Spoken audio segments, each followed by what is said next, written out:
Hello. This video is about different kinds of warm beverages that you can enjoy, especially in the winter time, with different kinds of spices to make them flavorful and to give you some variety through the winter. We're going to share some recipes today, and we're going to make masala chai, a spiced version of chai, at the end of this video. Throughout, we'll offer some tips about things you might want to think about with regard to different kinds of spices, and we will offer a few indulgent recipes for hot chocolate and drinks like mochas, but then we'll also offer some healthier options too, so that you can think about ways to spice up any kind of warm beverage you might want to enjoy. We'll start with the hot chocolates because those are indulgent and these are things that you can enjoy with the whole family. We're going to share two hot chocolate recipes today. You've probably heard of Mexican hot chocolate. One thing we'll say right up front about spices is that some of these recipes will call specifically for ground spices, others will call for whole spices. In general, when a recipe calls for whole spices, if you have them, it's good to use them because whole spices retain their freshness longer. Once spices are ground, they do lose some of their freshness and their flavor, but that doesn't mean that they can't still be enjoyed, and they are certainly the easiest way to enjoy spices. So there are substitutions offered in the cases where whole spices are preferred. But with Mexican hot chocolate, you can just go ahead and do ground spices. It's very easy. And you can add some cayenne if you'd like, but you don't have to. The sweetness, though, of the hot chocolate as well as the milk itself will help to temper the heat in hot chocolate. So you could even just add a little bit of cayenne at the end and taste it and see if you like it. But it does give something to it that, a regular hot chocolate doesn't offer. With most of these recipes too, the other thing to think about is that they will ask you to simmer the spices, or at least to have them on the stovetop on a medium to low heat for 5 minutes or more. That's because heat helps to release the flavors of spices. So the longer you heat things, the more time there is for flavors to develop, but you don't necessarily need to spend a lot of time on these if you don't want to. Even 5 minutes is enough to help release those flavors. So don't be afraid to shorten some of the recommended cooking times if 5 minutes is all you really want to spend on something like this.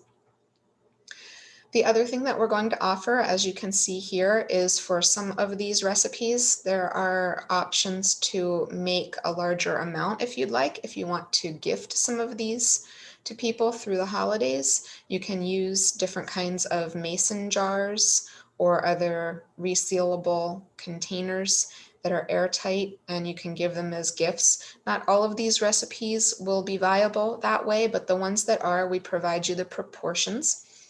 And you can play around with them.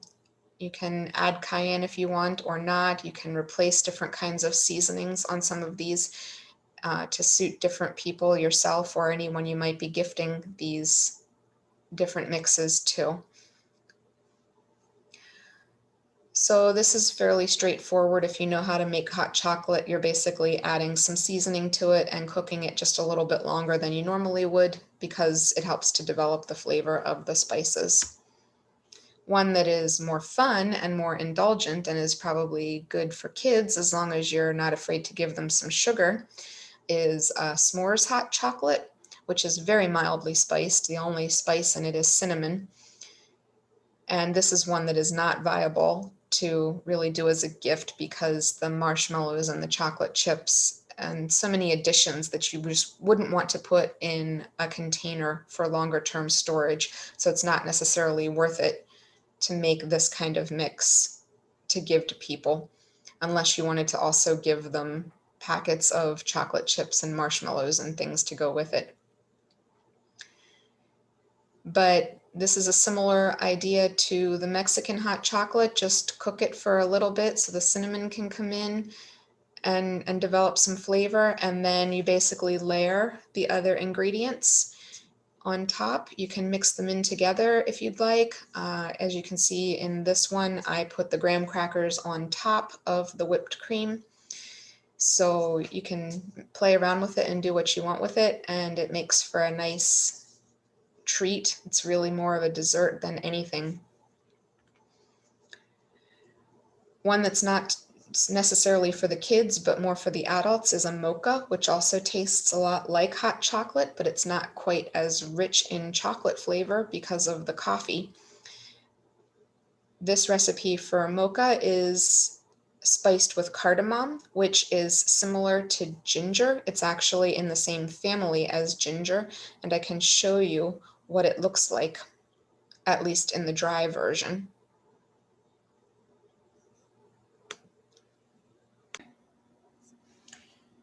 Some of the recipes call for cardamom pods, which you can see here. They're a decent size, and you can crush them open pretty easily, and within the pods you will find seeds. This mocha recipe calls for the cardamom seeds directly. So if you only have cardamom pods, you can actually break them open and get the seeds right out of the pods if you'd like. If you have purchased cardamom seeds, you can use those even as a substitution if you'd like. But this recipe directly calls for cardamom seeds, so if you have the pods, you'd need to crack them open to get the seeds, enough to measure a teaspoon.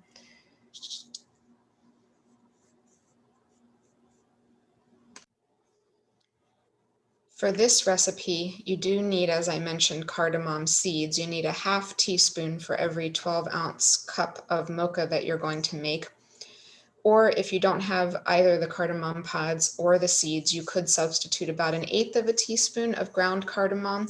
You do end up grinding the seeds, so substituting the ground cardamom is not necessarily a big deal, except as I've already said, the seeds or the pods themselves are going to preserve the freshness longer than if you grind it up, if you have pre-ground cardamom.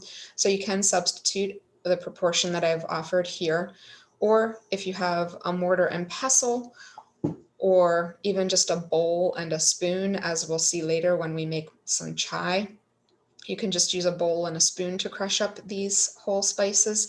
In this case, since you do want to pretty much pulverize the seeds if you're using them, it's probably easiest to use a seed and nut grinder or something like a food processor or NutriBullet that will manage seeds and nuts, and just grind it into a nice fine powder. If you put them in whole, you'll want to actually strain them out before you drink the mocha. So it's easiest in this case to just use ground cardamom. But basically, this is a fairly easy recipe. You'll want to brew some coffee, whatever your favorite unflavored variety of coffee is, caffeinated or not, and enough to have a half a cup for every serving of mocha. And for each half cup of coffee, you'll want to have a cup of milk of some kind. And you put all of these ingredients, except potentially some grated chocolate, into a saucepan and heat everything up. And like the recipe says, simmer and stir for 5 minutes. This helps the cardamom to release its flavors. If you don't know if you'll like cardamom, like I said, it has a flavor similar to ginger. It's a little bit pungent, but a little bit sweet. And if you're afraid to try it, you could reduce it and do only portion, and instead do maybe half cardamom, half cinnamon, if you like cinnamon. But this is a recipe to try something different if you don't know, or if you like cardamom but haven't tried it in a beverage before. And then basically you go ahead and drink it.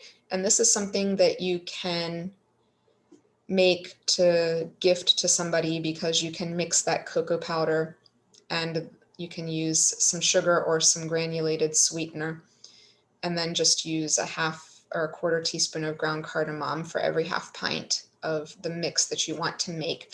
And then that will give you about 2 servings. It's not a lot, but it'll give you 2 servings, or you can gift a pint of it, which would give somebody 4 servings, or you could give them a couple of servings of mocha and some servings of hot chocolate. There are a lot of options here if you'd like to do this as some potential holiday or birthday gifts.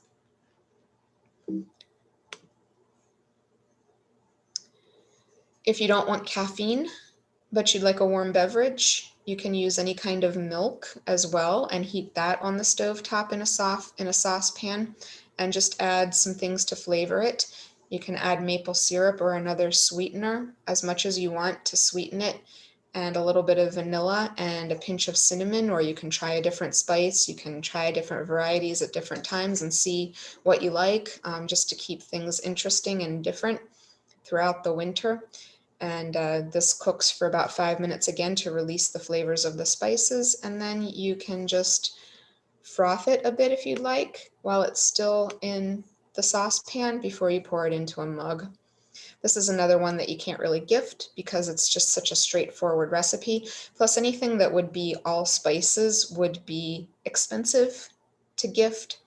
It's when you can add things like hot chocolate or cocoa powder, which is not cheap either, but if that's the bulk of it, it's a little bit cheaper than throwing a bunch of cardamom or a bunch of cinnamon and things into a jar to get to 8 ounces.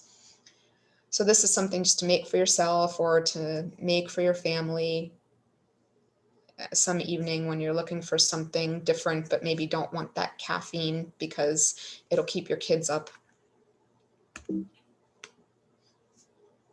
Another thing you can make that's kid-friendly is spiced apple cider. You can also look for recipes to make your own straight up cider from apples if you'd like, or you can buy some apple cider in the grocery store. If you're going to spice it yourself, you'll just want to make sure that you get a variety that doesn't have anything added to it, that it's just the apples and some water, no sweeteners, no spices added. And you can follow this recipe or adjust it. There are a number of spices in this recipe, so if there are any you don't like, you could omit them, or you can do what I do if you don't care for them as much and reduce them. I don't care for clove because it's very sweet. Just a little goes a long way for me, especially in something sweet like this. So I will often reduce the clove and maybe increase the cinnamon, or just, reduce the clove when there's a bunch of spices and not worry about compensating for it. So you can play around and omit things from this, or reduce things, or add a little more if you like certain things more. And then basically you cook all of this for at least 30 minutes is recommended to help release the spices and really flavor the cider. But you can cook it for longer. You can cook it on the stove top covered for up to 4 hours to help really release the flavors of the spices. And we have a slow cooker recipe for you as well if you'd like to make a quart of it, which would keep for about 2 weeks in the refrigerator. You can make a whole quart of it, and then you don't have to make some every time. You can just reheat it as you're ready to drink it. You also don't have to tend to it. With the slow cooker, you can do it for 8 hours on low or for 4 hours on high, like you would on the stove top. And the last recipe we're going to share, and we're actually going to make so you can see how I handle some of the spices when I'm working with whole spices, is masala chai or spiced chai. The recipe that we have here is only one. There are many, and I would say that about all of these. There are many recipes you can try, different recipes even for Mexican hot chocolate. And we have a mix that you can do as well that will yield 4 cups of tea if you gift it to somebody or just make it ahead for yourself.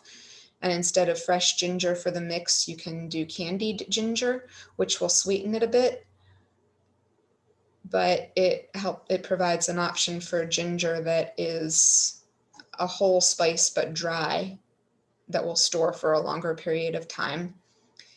So for this, since it calls for whole spices, you do want to crush these spices. You're not going to want to pulverize them completely into a powder. So I would recommend avoiding an electric mixer, blender, spice grinder, NutriBullet, any of those, and do this by hand. You can do it either with a mortar and pestle like I have here, or you can use just a plain bowl and spoon. Just make sure the bowl is deep enough that the spices aren't going to go out over the edge, and you'll have to just press the spoon down on the bottom of the bowl to help grind up the spices. This does not have to get crushed very much, just enough basically to break the spices into pieces, because breaking them open helps also to release the flavors basically. You can put them in whole if you really don't feel like crushing them. Some recipes, like certain soups, might call for an entire stick of cinnamon, for example, Vietnamese pho. You might put an entire stick of cinnamon and whole cloves and whole peppercorns in it. But if you want to quickly release the spices, crushing them just a little bit, breaking them into pieces will help. So this recipe calls for cardamom pods, black peppercorns, clove, cinnamon stick, and then fresh sliced or grated ginger. Sliced will not release the flavor as much as grated will. So depending on how much you like the ginger, either slice it or grate it, more for taste than anything. And then we need some water and any kind of milk. And then you can taste it at the end and see if you like sweetener, whatever sweetener you like to add to your teas. Honey, maple syrup, sugar of some kind will work, and just add whatever it is that you like to taste. I usually add about a half a teaspoon of honey to slightly sweeten my tea. So we're going to actually crush these so you can see what they should look like.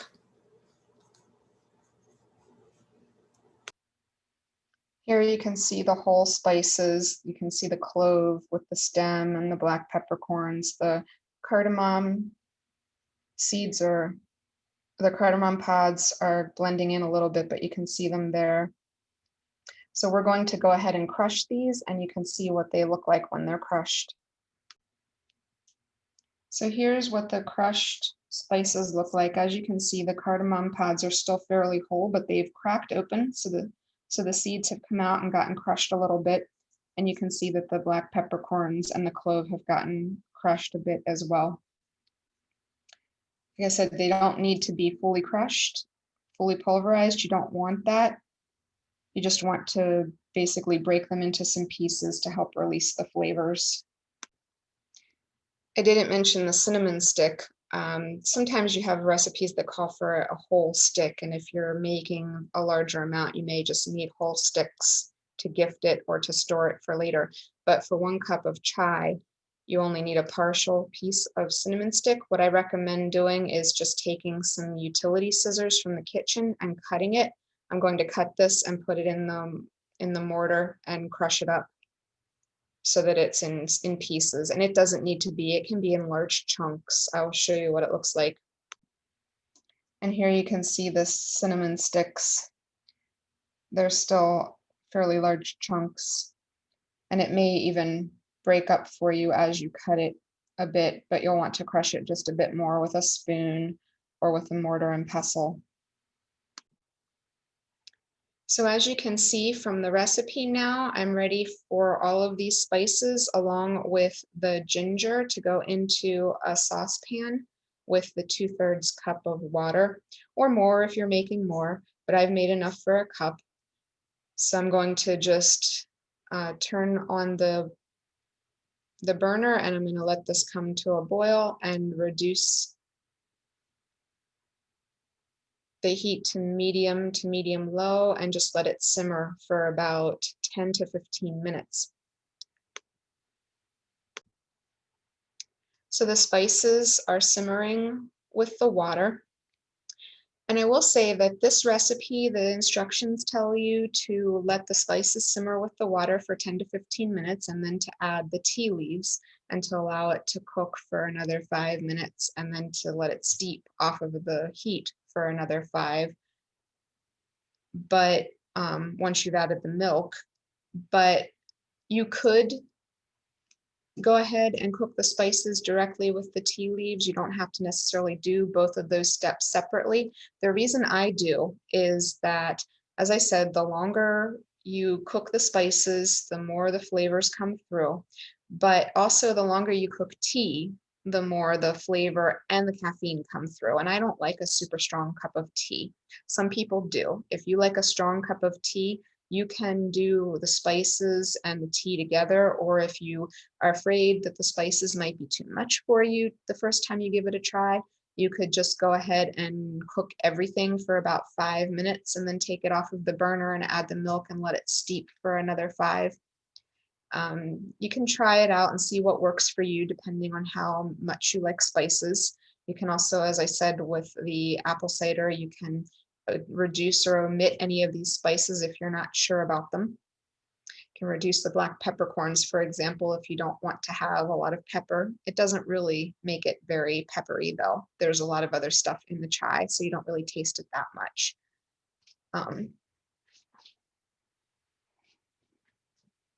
Just checking on my tea back there, making sure that it's not boiling over. And so you can, do what you want, whatever works for you. There are other recipes around the web that will give you different kinds of spices. Some will say just to do cardamom pods and to skip the peppercorns, the clove, the cinnamon. You can find ones with spices you like, or just, adjust this particular recipe to suit you. And you can adjust it as well to suit the people you're gifting it for. If you're afraid that they won't like some of these spices, you could just do ones that you know that they like. There are so many different kinds of recipes for chai.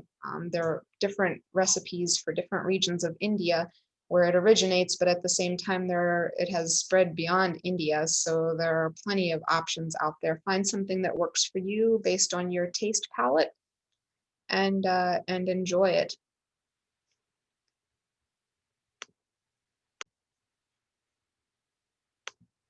Once your tea is done steeping and you're ready to drink it, you'll want to make sure you strain those whole spices from the tea, and you have several options for doing that. I'll show you in a minute. I have a basket that goes straight into my mug that I use in general for steeping loose leaf tea. You can certainly use bagged tea if you'd like, but even if you use bagged tea, you'll still need to get those whole spices out.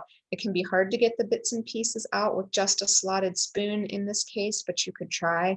What I recommend is either using a sieve. If you have a small one that will go straight over a mug, you can just use this and pour directly into your mug of tea.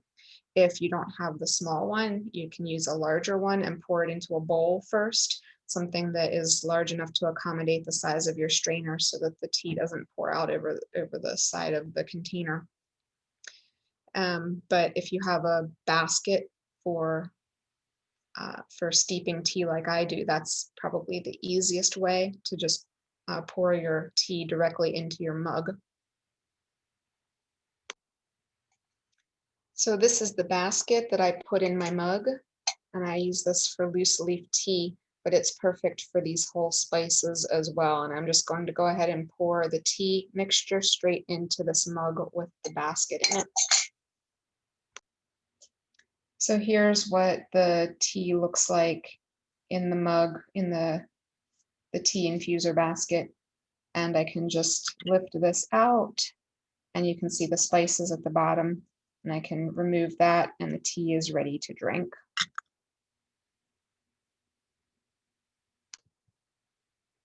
So that's one recipe for masala chai, but there are plenty of others, just as there are plenty of other warm spiced beverages that you can look for. We haven't done any mulled wines or anything like that in this session, but you can certainly play around with that as well, and even use these kinds of spice blends with wine if you like to drink that kind of thing. You can also add alcohol to some of these other beverages if you'd like. Something somewhat sweet like a bourbon or a whiskey or a rum might be suitable for those if that's something that you enjoy. And you can just play around. Play around by looking for other recipes in cookbooks and online, or just play around if you know that there are certain kinds of spices you like. You can try adding them to your coffees, your teas, your hot chocolates, ciders, and different things. So get creative. It's something that you can do through the winter that doesn't require you to go outside, and it can be comforting, but it can also be healthy. These spices are not bad for you by themselves, especially in small amounts. And some of them have been found to have some nutritional and health benefits to them.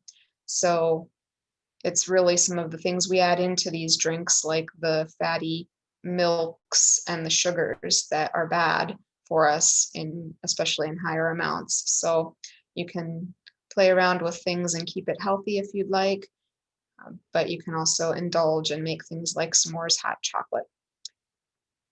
Thank you for viewing this video. I hope you found something that's worthwhile, and I'll see you next time for another Spice Up Your Life video.